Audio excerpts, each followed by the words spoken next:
Alexander Payne teaming up with Will Ferrell and Adam McKay for horror comedy. Director Alexander Payne is teaming up with Will Ferrell and Adam McKay for a new horror comedy.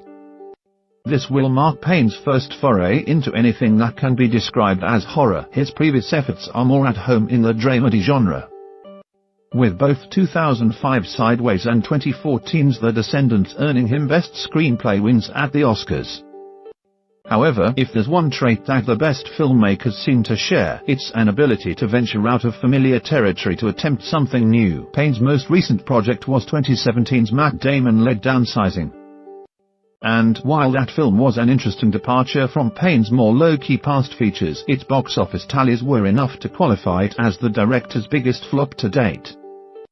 However, that setback hasn't been enough to deter Payne from getting something new off the ground and pushing his storytelling in an altogether different direction. According to Variety, Payne will be teaming up with Ferrell and Oscar winner McKay, who is currently holding 3 Oscar nominations for Vice, on his next film. The project, which is currently titled The Menu, will be a comedic horror thriller, and Ferrell and McKay will serve as producers. There is currently no confirmation on cast, nor is there an expected release date. Based on the small amount of information currently available, the plot focuses on high-end food culture.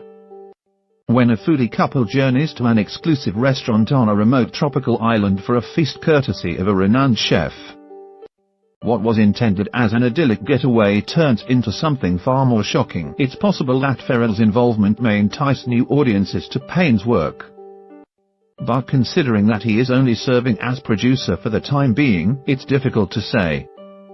That said, the combination of Ferrell and 2 Oscar-winning filmmakers still bodes well in an industry where there are no guarantees. For now at least, it appears that Payne is putting the disappointment of Downsizing behind him and moving on to something with the potential to reach a variety of audience demographics. And though Payne has never directed a horror film, he's no stranger to dark comedies. Election, especially, dealt with particularly dark themes despite being masked with a mostly chipper disposition, not unlike its own character Tracy flick, Reese Witherspoon. It will certainly be interesting to see how it comes together as it nears production, as well as whether or not Payne can walk the fine line between comedy and horror. Source: Variety.